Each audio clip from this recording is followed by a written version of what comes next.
Hi guys, आज हम पढ़ेंगे कफजन्य शिरो रोग जो होता है उसके क्या कारण हैं, मतलब क्या रीजंस हैं, क्या हेतु हैं, उसके क्या निदान हैं और उनका लक्षण क्या है। तो कफजन्य शिरो रोग का लक्षण क्या है और कफजन्य शिरो रोग के निदान क्या है वो हम देखेंगे, जो कि हमने कियंता शीर्षीय अध्याय को स्टार्ट कर चुके हैं। और कियंता शीर्षीय अध्याय जो है वो चरक संहिता के सूत्र स्थान का 17 चैप्टर है।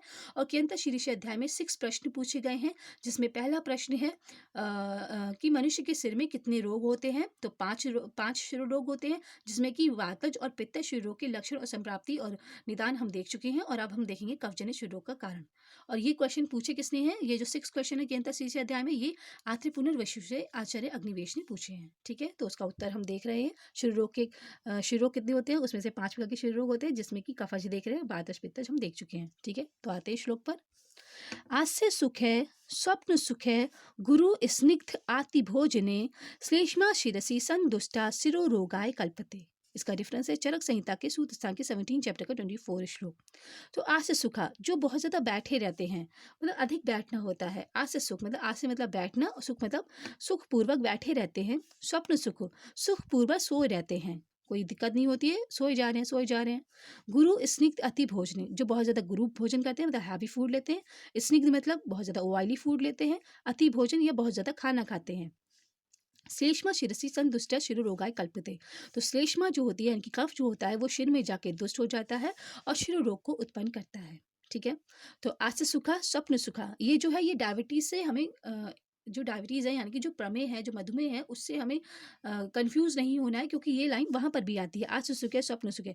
लेकिन यहाँ पे है आस्या सुखे स्वप्न सुखे, तो इसको हमें याद रखना। ये किसके लिए कहा गया है, कफजन्य शिरो रोग के लिए कहा गया है। आस्य सुखे मतलब बैठे रहने का सुख, स्वप्न सुखे मतलब सोए रहने का सुख, गुरु हैवी फूड, स्निग्ध मतलब ऑयली फूड, और अति भोजन बहुत ज्यादा अमाउंट में फूड करना, फूड इनटेक करना।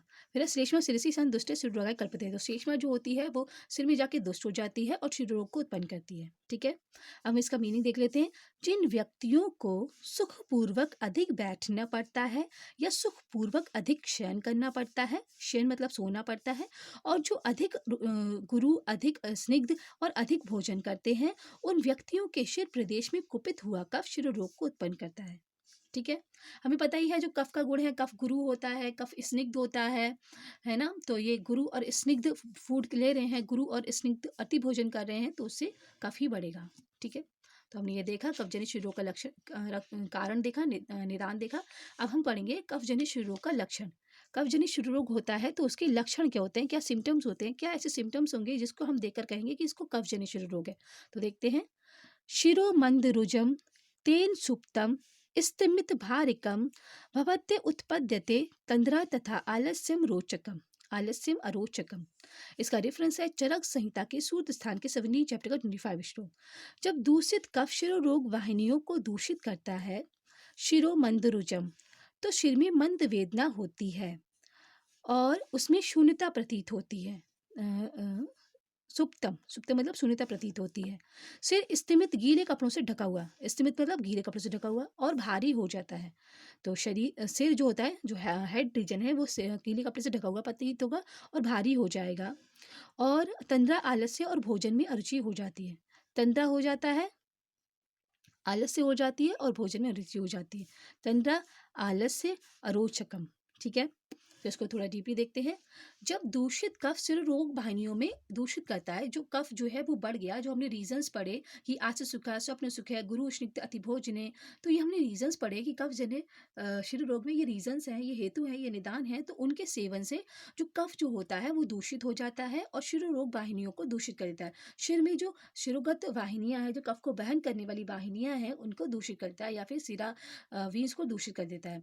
फिर सिर में मंद वेदना होती है। सिरो मंद रुजम, मंद मतलब धीरे धीरे हल्की हल्की, रुजम मतलब पीड़ा। तो मंद रुजम, सिर में मंद वेदना होती है और उसमें शून्यता प्रतीत होती है। सुप्तम मतलब शून्यता, यानी कि नम्बनेस प्रतीत होती है। स्तिमित, सिर स्तिमित गीले कपड़ों से ढका हुआ और भारी हो जाता है, स्तिमित और भारी कम। तंद्रा आलस्य और भोजन में अरुचि हो जाती है। तंद्रा हो जाता है, आलस्य हो जाती है और रोचक, भोजन में अरुचि हो जाती है। ठीक है, तो हमने ये क्या पढ़ा, ये पढ़े कफ जन्य शिरो रोग का लक्षण। तो क्या क्या है, सिर में मंद वेदना होती है, उसमें शून्यता हो जाती है। सुप्तम शिरोमंद्रुजम, ये हमें याद रखना है कि शिरोमंद्रुजम किसके लिए कहा गया है, ये कफजन्य शिरो रोग के लिए कहा गया है, आचार्य चरक ने कहा है। सुप्तम स्तिमितिकम भारिकम, ये भी कफजन्य शिरो रोग के लिए है। और तंद्रा आलस्य अरोचकम, ये भी कफजन्य शिरो रोग के लिए होता है। ठीक है, तो जब दूषित कफ शिरो रोग वाहिनियों को दूषित करता है तो सिर में मंद वेदना होती है और उसमें शून्यता प्रतीत होती है, और फिर स्तिमित गीले कपड़ों से ढका हुआ और भारी हो जाता है, तंद्रा आलस्य और भोजन में अरुचि हो जाती है। ठीक है, तो हमने कफजन्य शिरो रोग का लक्षण देखा और कफजन्य शिरो रोग का कारण देखा। ठीक है, अब इससे आगे आने वीडियोस में हम सन्निपातक शिरो रोग और कृमि शिरो रोग और उसके बाद हृदय रोग पे जाएंगे और उसके बाद फिर प्रमेय पीड़िका पे जाएंगे। ठीक है, till then have a nice day. Thank you. जय हिंद, जय भारत।